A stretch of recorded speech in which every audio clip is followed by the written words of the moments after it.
कि अपनी आँखें, कान और अपनी समझ को इस तरह से चौकन्ना रखो कि दुश्मन की आहट को भी पहचान सको।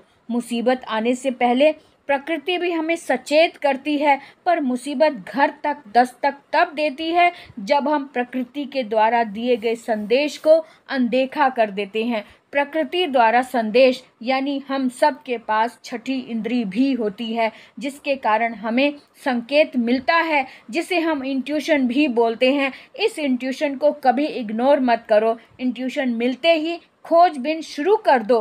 कहने का तात्पर्य यह है बच्चों कि एक बार हम अंग्रेज़ों की गुलामी को सहन कर चुके हैं, झेल चुके हैं, लेकिन अब कोई ऐसी गलती ना हो, अब उन गलतियों को दोहराया ना जाए। 77वां स्वतंत्र दिवस मना रहे हैं हम सब तरफ महोत्सव का माहौल बना हुआ है। हर साल इसी तरह राष्ट्रीय पर्व मनाया जाता है और स्वतंत्रता से पहले की गुलामी को याद करके अंग्रेज़ों को कोसते हैं और उन राजनेताओं को भी कोसते हैं जिन्होंने अपने स्वार्थ को सर्वोपरि रखते हुए देश को टुकड़ों में बांट दिया। यहाँ तक तो फिर ठीक है, यहाँ तक तो फिर भी सहन हो जाता है, परंतु विडंबना वहाँ नज़र आती है जब हम अंग्रेज़ों के अत्याचारों को भूलकर सिर्फ बंटवारे की तकलीफ को ही सबसे ऊपर रखते हैं। ठीक है, तकलीफ तो होती है बंटवारे में, लेकिन बंटवारा जिनके कारण हुआ हम उसे क्यों भूल जाते हैं। अरे 200 साल कम नहीं होते हैं गुलामी के। 200 साल की नींव को हिलाना भी कोई आसान नहीं होता, पर कुछ परिवारों ने अंग्रेज़ों की गुलामी को स्वीकार कर लिया और उसी में अपनी किस्मत मानकर जीवन गुजारने लगे। जिन्होंने किस्मत मानकर गुलामी स्वीकार की, उन्होंने जैसे अपनी बीमारी का स्वागत किया, उन्होंने जैसे दुश्मन का स्वागत किया, और नतीजा यह हुआ कि बीमारी ने हमारे शरीर पर और कब्जा कर लिया, या यूँ कहूँ कि दुश्मन ने हमें कमज़ोर समझकर हमें और मजबूती से पकड़ लिया और तब तक जकड़े रखा जब तक हमारी सांसें टूटने लगे।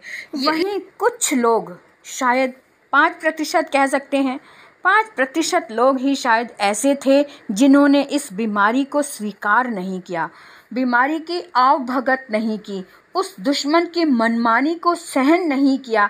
उन्हें पता था कि ऐसी बीमारी जो जड़ पकड़ चुकी है उसे जड़ से उखाड़ फेंकना आसान नहीं है, पर अंतर मन से एक ही आवाज़ आती थी कि भले ही दुश्मन की जड़ें मजबूत हैं, पर लकड़ी में लगे घुन की तरह निरंतर चोट करने से मजबूत इमारत को गिराया जा सकता है, और इस जड़ को कम समय में हिलाने के लिए संगठन की ज़रूरत है।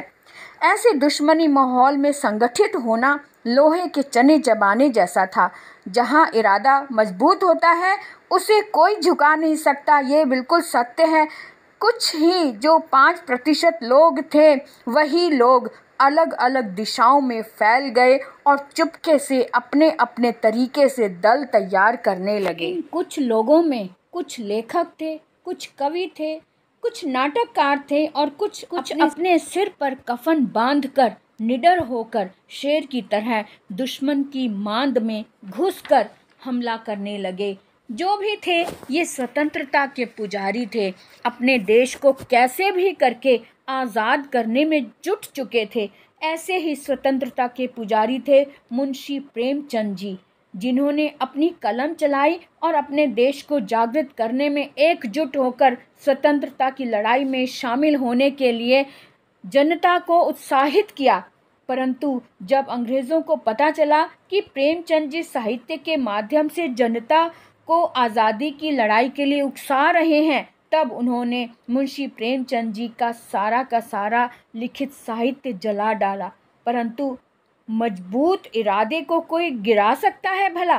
अंग्रेज़ों को लगा कि साहित्य जला दिया गया है, अब कोई खतरा नहीं, पर लेखक की कलम कहाँ रुकने वाली थी। उन्होंने सीधी लड़ाई ना लड़कर प्रतीकात्मक कहानियों का सहारा लिया, और जैसा कि प्राचीन पुस्तक पंचतंत्र थी प्रतीकात्मक कहानियों के रूप में प्रसिद्ध है, बिल्कुल वैसा ही प्रयास मुंशी जी ने किया। 2 बैलों की कथा लिखकर, 2 बैल जो स्वतंत्रता सेनानी के प्रतीक थे।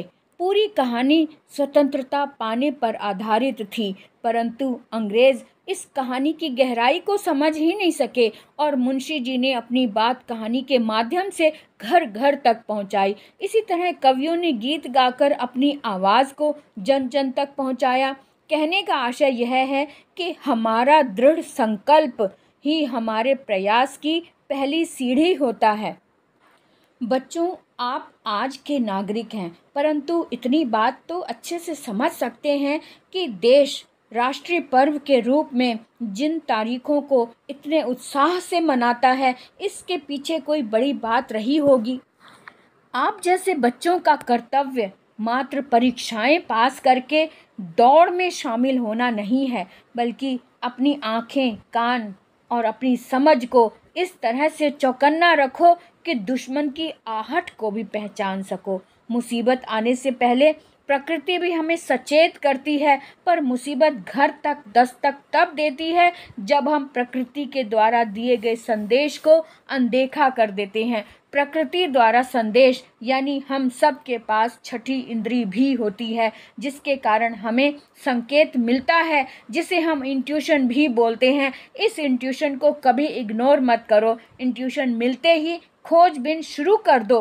कहने का तात्पर्य यह है बच्चों कि एक बार हम अंग्रेज़ों की गुलामी को सहन कर चुके हैं, झेल चुके हैं, लेकिन अब कोई ऐसी गलती ना हो, अब उन गलतियों को दोहराया ना जाए। यानी कि हमें पहले से अधिक सचेत होना है। जब कोई देश विकसित हो रहा होता है तो उसके दुश्मन भी बहुत होते हैं, इसलिए अपने आँख, नाक, कान खुले रखो और सचेत हो। अपनी प्रगति की ओर भी बढ़ चलो, साथ में देश की रक्षा के लिए अपने आप को सचेत भी रखो। यही हमारे पूर्वजों के लिए सच्ची श्रद्धांजलि होगी। जय हिंद।